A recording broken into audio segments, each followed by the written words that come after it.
কেন যে প্রাণ খুলে হাসে না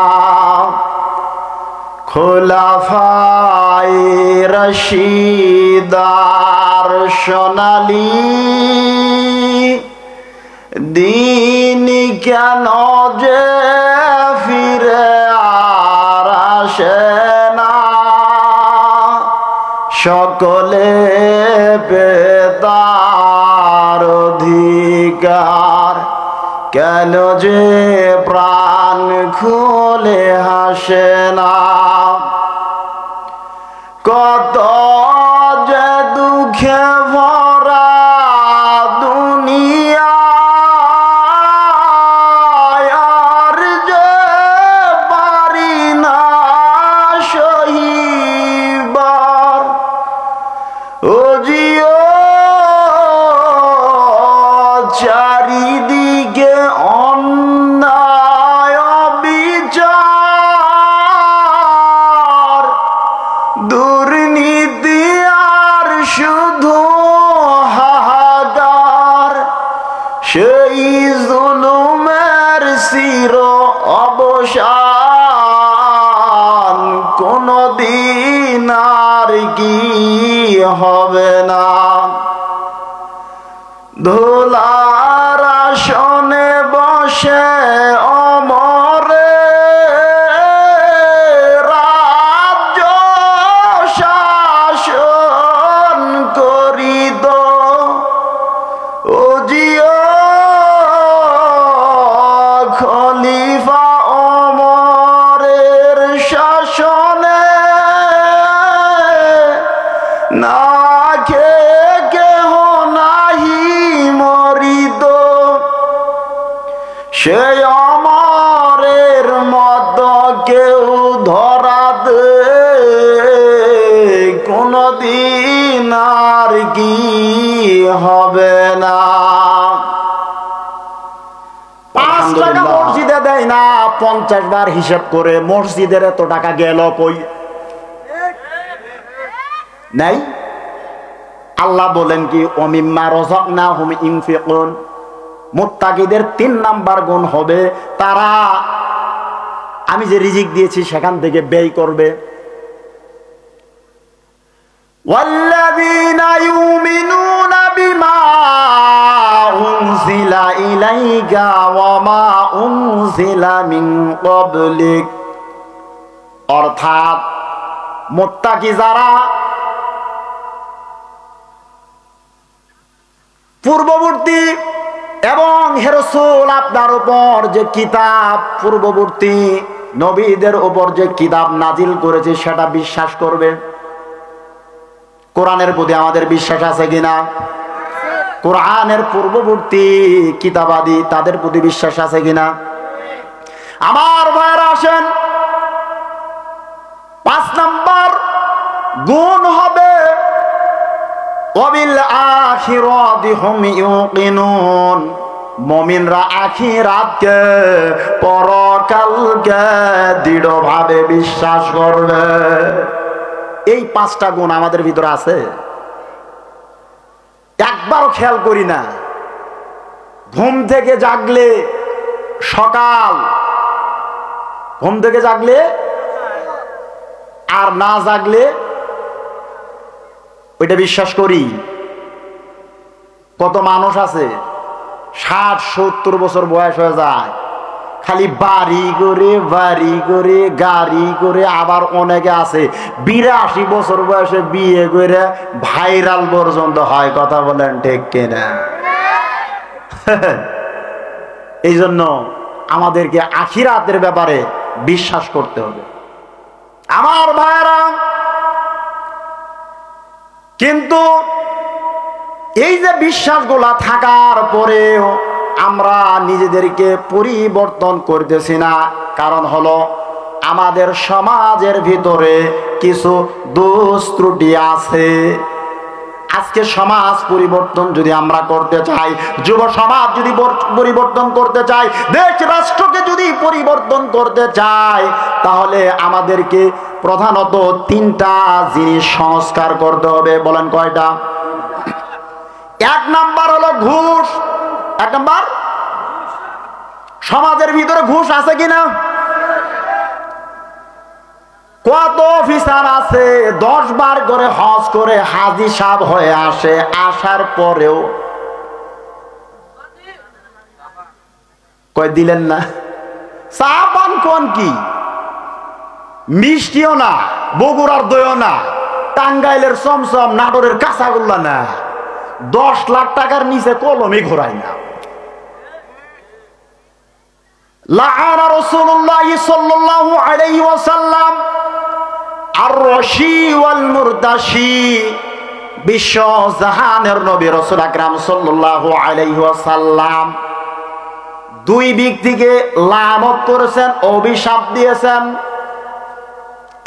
এক, রশি অর্থাৎ ঘোষ গ্রহীতা, ওয়াল মুরতাশি ঘোষ প্রদানকারী। ঘোষ যারা দেয় আর নেয় উভয়কে লানত করেছে আল্লাহ রাসূল। আমার ভাইয়েরা বলেন তো, আমাদের সমাজের ভিতরে ঘুষ আছে কিনা? এই ঘুষ ডক্টর মোহাম্মদ ইউনূসের আমলে হোক, হাসিনা খালেদার আমলে হোক না কেন, ঘুষ কিয়ামতের আগ পর্যন্ত থাকবে। যারা ঘুষ খাবেন তাদের জন্য রাসূলের পক্ষ থেকে অভিশাপ। আসেন, সমাজ পরিবর্তন করতে গেলে ঘুষের পরে আরো একটা জিনিস পরিবর্তন করতে হবে, সেটা হলো সুদ। আরেকটা কি? সমাজে সুদ নাই। মানুষ লাগায় জ্বালা, মানে ধানের চারা, বরকত দেয় আল্লাহ, বরকত গেরা। মানুষ লাগায় টাকা, বরকত গেরা। 1050, 10,500 নাই নাই। লাআনা রাসূলুল্লাহ সাল্লাল্লাহু আলাইহি ওয়াসাল্লাম ফির রিবাই খামসা। আল্লাহ রাসূল সুদের ব্যাপারে 5 ব্যক্তিকে লানত করেছেন। 1 নাম্বার, আকিলাহু, যে সুদ খায়। ওয়াজ নিয়ে যান, যে সুদ। অমৌকিলাহু, যে দেয়। অশাহিদাইহি, 3 আর 4 হলো 2 জন সাক্ষী। বলেন কয়জন? সাক্ষী নাই। সুদের পর টাকা দেয় সাক্ষী, তাদের উপরও আল্লাহ নবী লানত করেছেন। আমার ভাইয়েরা, 5 নাম্বার, ওয়াকাতিবাহু, সুদের লেখক। সুদের এই বাক্য অনুযায়ী, শব্দ অনুযায়ী যারা ব্যাংকের চাকরি করেন, কারবার করেন, কলমের খোঁচা দিয়ে লেহালেহি করেন, ময়নার মারে তো, আব্দুল্লাহর বাবের অত লেহালি করে না। গ্রামীণ ব্যাংক, ব্রাক, আশা, সর্বনাশা, ভরসা তো আছে। ভরসা কি? ভরসা মানে বাঁশ ছাড়া কিছু না। সুদ কি? ভরসা। দলিল নেন, সূরা বাকারার 266 নম্বর আয়াত। ইয়ামহাকুল্লাহুর রিবা ওয়া ইরবিস সাদাকাত। আল্লাহ সুদকে নিশ্চিহ্ন করেছেন, করবেন। সুদকে আল্লাহ কি করেছেন? নিশ্চিহ্ন করেছেন, করবেন। আমার জুমার মহল্লার এক ব্যক্তি, তার ওয়াইফ অসুস্থ। জুমার দিন আসলেই পানি ভরা, ঝাড়ফু দিতে কাম সারা। দাওয়াত তো দেই না। এ কথা বলেন না কেন? তো আল্লাহর বান্দা পানি নিয়ে আসছে। হুজুর, এত ডিগ্রিধারী মানুষ আপনি, বড় হুজুর, আমার বউ অসুস্থ। কি হয়েছে? কই অমুক ডায়াগনস্টিক সেন্টারে নিয়ে গেলাম, বড় বড় হাসপাতালে গেলাম, বড় বড় এমবিবিএস ডাক্তার, খালি পরীক্ষা পরীক্ষা, রোগ ধরা পড়ে দৈনন্দিন নাইগের। কি ব্যাপার? তখন আমি বললাম যে ভাই কি ব্যাপার গো, আসেন আল্লাহর নাম দিয়ে ফু দেই। তার আগে 2টা কথা কই। ভাই আপনি কি কারবার করেন? ডাইরেক্ট তো কইতে পারি না, ইমামতি করার রিস্ক রে ভাই। কহ হুজুর করি হালকা পাতলা, হালকা পাতলা করে। ভাই আপনি যদি সুদ খাওয়া বাদ না দেন আপনার বইয়ের রূপ ভালো হবে দৈনন্দিন নাইকেন না, হবে না। হুজুর বাদ দিব, কয় টিয়া খাই বহুত তো তুই দিয়ে দিলে তো আপনার এডি হালকা খান। সুদের ব্যাপারে আল্লাহ রাসূল বলেছেন 36টা গুনাহ আছে। বলেন কয়টা গুনাহ? তার ভিতরে সর্বনিম্ন গুনাহ হলো নিজের মায়ের সাথে জেনা, নিজের মায়ের সাথে। ইয়ার পরও কোন কায়দায় আজকে সমাজে সুদ খায়? আসেন, সমাজের ভিতরে 3টা জিনিসের ভিতরে কয়টা চলে গেছে? এ যুব সমাজ, তোমাদের ব্রেন এতই নরমাল, এখন ধর অটো বাস নাই না, আছে ডাইরেক্ট পাস। ডাইরেক্ট মেধা যদি থাকে, কলম দিয়ে যদি খাতায় ভরে তাহলে কাম হব। খালি গোল্ডেন এ প্লাস। গত বছর দেখছি 24 জন ছাত্রের মধ্যে 22টা এ প্লাস। তা আমি এক ছাত্রকে বললাম, এই প্লাস এর ইংরেজি কি? কয় প্লাস বানান করো তো দিহি। PLAS কি এলো? হয়েছে প্লাস বানান হয়েছে, প্যালাসও হয় নাই, পিলিজও হয় নাই। আমার ভাইয়ারা, তাহলে মাথা ঠিক রাখতে হবে। 3টা জিনিসের মধ্যে 2টা, ঘুষ গেল, সুদ গেল, এখন আর একটা আছে মাদক। কি আছে? যুব সমাজের ভিতরে মাদক আছে কিনা? মাদক বলতে কি?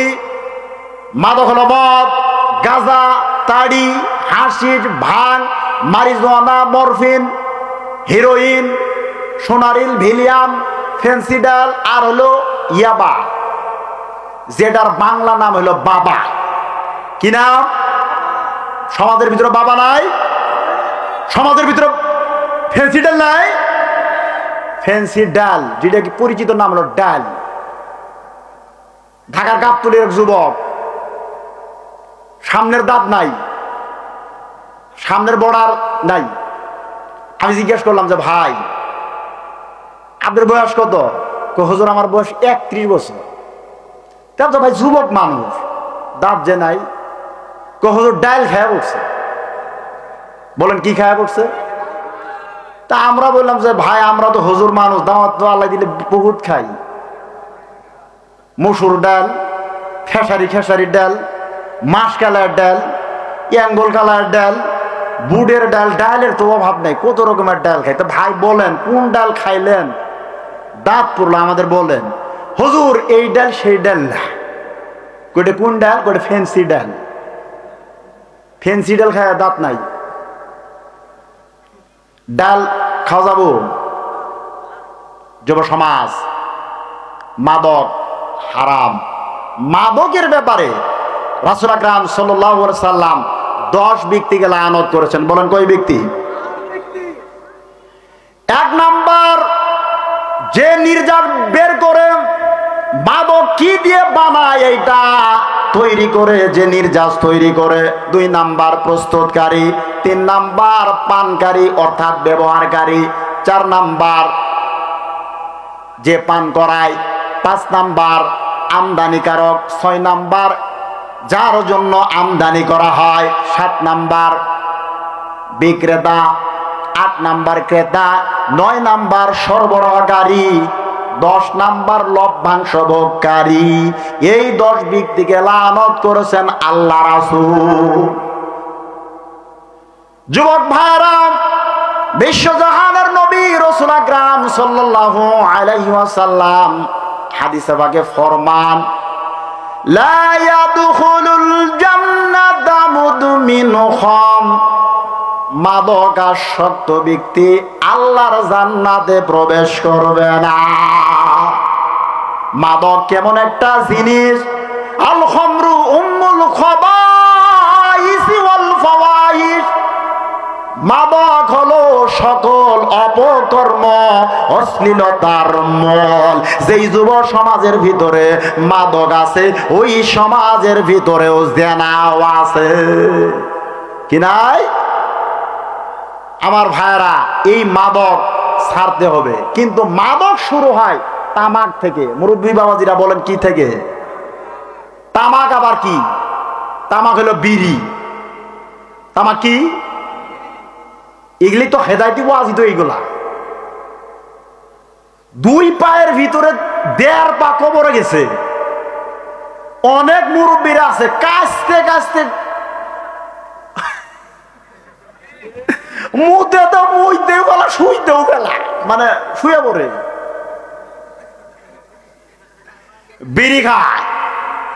আজিজ বিড়ি, আকিজ বিড়ি, আশিক বিড়ি, মন্টু বিড়ি, মোটর বিড়ি, মাহিনু বিড়ি, বাদশা বিড়ি নাই, বিড়ি খা।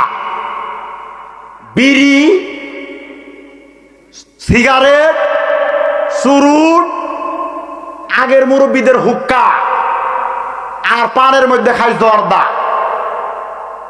অনেক হুজুরেরও খা। এ কথা কন থাকে হুজুর রাখে না? পানের ভিতরে কই দেও, কি দেও? হাকিমপুরি, হেপিপুরি, আমিরপুরি, শাহজাদি, সুবা, রতন, যতন খাই মনের মতন। কথা কন ঠিক কিনা? আচ্ছা, জর্দার ভিতরে যে মাল মেডিসিন, বিড়ি সিগারের ভিতরে আলাদা নেই, কি বলেন?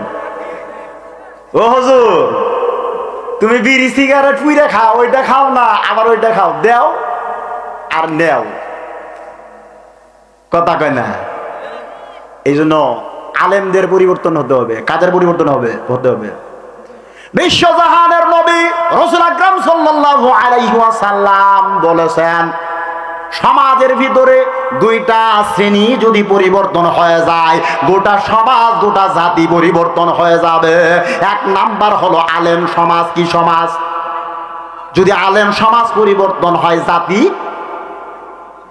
আমাকে কিছু কিছু লোক বলে, হুজুর, যেই টঙ্গীর ময়দানকে হেদায়েতের ময়দান জানতাম, ওই ময়দানে সাতপন্থী, জুবায়েরপন্থী মারামারি, রাহাজানি, রক্তপাত ঘটে।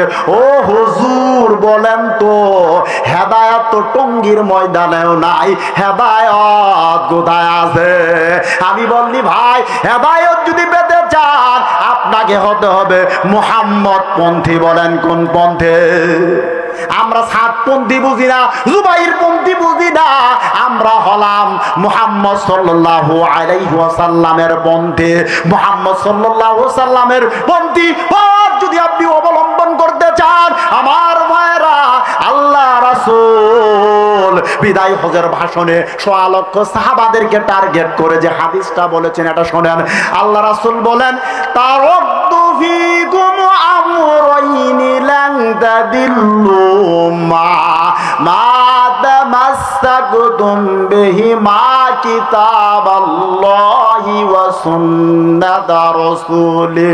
অর্থাৎ, হে সাহাবারা, আমি তোমাদের মাঝে 2টা জিনিস রেখে যাচ্ছি, ওই 2টা জিনিস যদি তোমরা শক্তভাবে মজবুত আকারে ধরতে পারো, লাংতা দিল্ল, কুশ্চিন কালেও কখনো তোমরা গোমরা হবে না।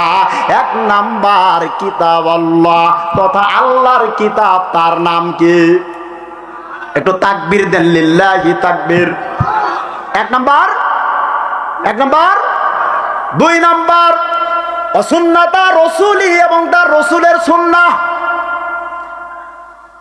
কিন্তু আলেম সমাজ একই কোরআন পড়ে, একই হাদিস পড়ার পরেও আলেমদের ভিতরে ঠেলাঠেলি আছে কিনা? এই জন্য আলেমদেরকে বলি, আপনি কওমিয়াতে পড়েন, আপনি আলিয়াতে পড়েন, কোনো সমস্যা নাই। আপনি যেই দল সমর্থন করেন তাতেও আমার কোনো আপত্তি নাই রে ভাই। আলেম হয়ে কখনো ভেদাভেদ, হিংসা বিদ্বেষ করিয়েন না। আজকে যদি আলেমরা সংশোধন হয়, গোটা জাতি পরিবর্তন। আমার ভাইরা, 2 নাম্বার, ক্ষমতা ক্ষমতাসীন ব্যক্তিবর্গরা যদি পরিবর্তন সংশোধন হয়, ক্ষমতাসীন ব্যক্তিবর্গ কারা? চেয়ারে যায় যারা, তারাই হলো ক্ষমতাসীন। কথা বলেন। আওয়ামী লীগের নেতারা যদি ভালো থাকতো, আজকে তাদেরকে পাবলিক ধাওয়াও করতো না, পালাইতেও হয়তো। এখন আবার বিএনপি যারা করে, তারা যদি চেয়ারে যায় আর তাদের যদি গিয়ার আগের থেকে বেশি হয়, অ্যাক্সিডেন্ট হওয়ার সম্ভাবনা আছে কি নাই? এই জন্য ভাই, অত ইজ্জু মানদাসা অত জিল্লু মানদাসা, সম্মান আল্লাহ দেয়, সম্মান আবার আল্লাহ কেড়ে নেয়। এই জন্য নেতাদেরকে বলি, মেম্বার, চেয়ারম্যান, এমপি, মন্ত্রীদেরকে বলি, ওই যে গুদাম থেকে গম মেরে খান, চাউল মেরে খান, 100 নামের ভিতরে 90টা ভোগে যায়, আর 10টা পাবলিকের কাছে যায়। আর ওই নেতা ক্ষমতা যাওয়ার পরে পাবলিকের জুতার বাড়ি খায়। এগুলা বলতে হবে। 15.5 বছর কোরআনের বাংলা তর্জমা করতে পারি নাই। কথা বলেন না কেন? এদের ভয় ছিল কোরআনের ভয়।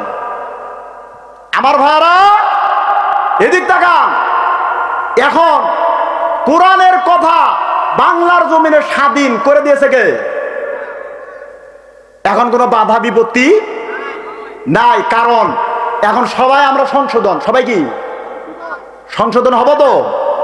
দুহাত তুলে আল্লাহকে দেখে সংশোধন হব তো? আপনি মেম্বারি করেন, চেয়ারম্যানই করেন, এমপি মন্ত্রী হন, দোয়া করবো আজকে রাতের 1টা বাজে, গভীর রাতে দোয়া করবো আল্লাহ আপনার মনের আশা পূরণ করুক, কিন্তু সংশোধন হতে হবে, তাহলে গোটা জাতি পরিবর্তন। আসেন আমার ভাইরা, যুব সমাজের সংশোধনের জন্য 4টা কাজ থেকে বিরত থাকতে হবে। কয়টা কাজ? এ যুবক ভাই মনে রাখো, 1 নাম্বার মাদক থেকে তোমাদেরকে বিরত থাকতে হবে। 2 নাম্বার জুয়া থেকে বিরত থাকতে হবে। কি থেকে? আজকে যুব সমাজের ভিতরে জুয়া নাই। ওই যে গোলাকার হয়ে একসাথে খেলে তাস খেলা। কি খেলা? তাস খেলার দ্বারা শুধু জুয়া হয়, দাবা খেলার দ্বারা, লুডু খেলার দ্বারা জুয়া হয়। এখন জুয়া হয় ডিজিটাল কায়দায়। এই যে 30 তারিখে বিপিএল খেলা হবে। কি খেলা? এই বিপিএল খেলাতে অনেক যুব সমাজ আছে। কই তুই কি নিবি? ঢাকা। তোর আছে টাকা কত? এরকম নাই? কেউ নেই ঢাকা, কেউ নেই রাজশাহী। টিমবাজি, ম্যাচবাজি, ওভারবাজি, রানবাজি, সিঙ্গেল বাজি, 4 বাজি, ছক্কা বাজি আছে কিনা? যুব সমাজ এইগুলা করা যাবে না। কত যুব সমাজ আছে এই মোবাইলে গেমবাজি খেলে, 1x বিট খেলে বাবার লাখ লাখ টাকা নষ্ট করেছে। করেছে কিনা? এ যুবক ভাই, তোমাকে হাতে পায়ে ধরে অনুরোধ করি, তুমি আর পশ্চিম কালেও জুয়া খেলিও না। এরপরে যুব সমাজের ভিতরে সংস্কার করতে হবে প্রতিমা, ছবি, মূর্তি। 4 নাম্বার লটারি।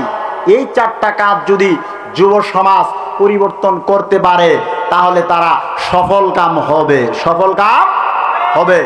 আমার ভাইরা, সফলতা যদি পেতে চাই, অবশ্যই আমাদের কিছু আমলের পরিবর্তন ঘটাতে হবে। সেটা হলো, আমরা যদি মুমিন মুসলমান হই, আমাদেরকে 7টা গুণে গুণান্বিত হতে হবে। আমার তেলাওয়াতকৃত আয়াতের ভিতরে আল্লাহ রাব্বুল আলামিন বলেন, ওয়াদ আফলাহাল মুমিনুন, মুমিনরা সফল কাম হয়েছে। মুমিনদের সফলতার পিছনে 1 নাম্বার কারণ হলো, মুমিনরা তাদের সালাতের ভিতরে, নামাজের ভিতরে বিনয় নম্র। নামাজের ভিতরে কি? বিনয় নম্র। মুমিনের সালাতের ভিতরে মজা হলো 2 জায়গায়, রুকুতে আর সিজদাতে। বলেন কয় জায়গায়? এই আমলটা শিখে নেন। এখানে আমরা আসছি আমল শিখার জন্য। এখন কিছু আমল আপনাদের বাতলিয়ে দেই। মুমিনের সালাতের ভিতরে মজা কয় জায়গায়? 1 রুকু, 2 সিজদা। রুকুতে গিয়ে আমরা কি বলি? সুবহানা রব্বিয়াল। দেখছো কারবার গিলে? উসমান ভাই গেলেন কই আপনি? মুসল্লিরা রুকুতে গিয়ে বলে সুবহানা রব্বিয়াল আলা, আমার তো জ্বালা। সুবহানা রব্বিয়াল, বলেন সুবহানা রব্বিয়াল। এর অর্থ হলো আমার রব, আমার প্রতিপালক পুত পবিত্র, আমার রব হচ্ছেন মহান। সুবহানাল্লাহ কোন। আল্লাহ কি ছোট? মহান। আজিম মানে বিশাল। কে? আল্লাহ। এটা আপনি স্থির ভাবে যদি 3 বার বলেন সময় লাগার কথা না। আর আমাদের সমাজে মুরব্বীদের কথা কি আর বলবো, যুব সমাজ আছে কোন মধ্যে খালি রুকুতে যায় সুবহানা রাব্বিল আযীম, ফরজি গতিতে কয়, T20 T10 এর গতিতে কয়, বুলেট হাই স্পিড ফরজি গতি। এটা হইলো আসতে বলবেন সুবহানা রব্বিয়াল আযীম। তারপরে সিজদাতে গিয়ে বলি সুবহানা রব্বিয়াল আলা। ইসমে তাফজিলের সিগা। আলা মানে সুউচ্চ, আল্লাহর উপরে উঁচা কেউ নাই। সুবহানাল্লাহ কোন। সেই রুকু আর সিজদাতে হুজুর স্থিরতা আছে। 2 সিজদার মাঝখানে দোয়া আছে। কি আছে? কমপক্ষে আল্লাহুম্মা গফিরলি বলা, কমপক্ষে আল্লাহুম্মা গফিরলি। কিন্তু আরো আছে কিনা? আল্লাহুম্মা গফিরলি ওয়ারহামনি ওয়াহদিনি ওয়াআফিনি, শিখেন নাই নাকি? ওয়ারজুকনি। আরেকটা হাদিস আছে ওয়াজবুরনি। এর অর্থগুলা কত সুন্দর। আল্লাহুম্মা গফিরলি, আল্লাহ আমাকে মাফ করেন। মাফ করার মালিক কারা? এইটা আমরা বলি। ওয়ারহামনি, আল্লাহ আমার প্রতি দয়া করেন। দয়া করার মালিক। ওয়ারজুকনি, আল্লাহ আমার রিজিক দেন। আমরা অনেকে চাকরির জন্য হাইউতাস, কি নাই রিজিকের জন্য পেরেশানি, কিন্তু আমরা সলাতের ভিতরে রিজিক চাই। রিজিক মানে তো চাকরি। এ যুবক ভাই, রিজিক মানে চাকরি, মানে রিজিক। রিজিক মানে তুমি নামাজ পড়ে যাও, আল্লাহ দিব। এরপর সুস্থতার জন্য আপনি দোয়া করেন, আল্লাহর দয়ার জন্য আপনি দোয়া করেন। করেন কিনা? এগুলা করি। কিন্তু আমরা সলাত করি অস্থির ভাবে, ধাপ ধিপ। এই সালাত হলো মুনাফিকদের সালাত। সূরা মাউন 4 নম্বর আয়াত আল্লাহ রাব্বুল আলামিন বলেন ফাওয়াইলুল লিল মুসাল্লিন। সুতরাং দুর্ভোগ ওই মুসল্লিদের জন্য, নামাজীদের জন্য। আল্লাযীনা হুম আন সালাতিহিম সাহুন, যেই নামাজীরা নামাজের ব্যাপারে উদাসীন। নামাজের ব্যাপারে উদাসীন। মাঝে মাঝে ভুল হয়, কোন জায়গায় কি কয় সে নিজেও টের পায় না। আমার ভাইয়েরা, সালাতের ব্যাপারে উদাসীন হওয়া যাবে না। মুমিনের 1 নাম্বার গুণ হলো মুমিন সালাতের মধ্যে কি থাকবে? বিনয় থাকবে। এই আয়াত অনুযায়ী একটা হাদিস বলি। হযরত হুযায়ফা রাদিয়াল্লাহু তাআলা আনহু হতে বর্ণিত, তিনি বলেন রাসূল আকরাম সাল্লাল্লাহু আলাইহি ওয়াসাল্লাম বলেছেন, হে সাহাবারা, তোমরা তোমাদের দিন, তোমাদের ধর্ম থেকে প্রথমে যা হারাবা তা হলো খুশু, মানে বিনয়, স্থিরতা। এরপরে যা হারাবা তা হলো নামাজ, সালাত। এইভাবে ইসলামের এক একটি বাঁধন নষ্ট করবে। নষ্ট হয়েছে কিনা? আজকে আমাদের অধিকাংশ মসজিদে ফরজ নামাজ যেমন তেমন, ডানের সালাম যেমন তেমন, বামের সালাম ফিরে দেখেন ফারাক্কার বাদ ছুটছে। কথা বলেন না কেন? ছুটে না? সুন্নত পরেই নে। আর তারা বলে আমরা নবীর উম্মত, তো সুন্নত গেল কই? পাগলামি বাদ দেন। নারায় তাকবীর, নারায় রিসালাত স্লোগান দেওয়ার মানে হলো নবীকে পাক্কা ভাবে ভালোবাসা না। কথা বলেন। আজকে আমাদের অধিকাংশ সমাজে ফরজ নামাজ কইরেই দৌড় মারে। একজনের জুতা আরেকজনে নিয়ে যায়, জুতার সাইজও চিনে না। ফরজ নামাজের পরে কিছু আমল আছে, আজকে শিখেন। ফরজ নামাজ শেষ করবেন, আল্লাহু আকবার একবার বলবেন। কতবার? আস্তাগফিরুল্লাহ 3 বার, কতবার? এরপরে আমার সাথে দোয়াগুলা পড়েন, আজকে সবাই পড়েন, সবাই জবান খুলে পড়েন। আল্লাহুম্মা আনতাস সালাম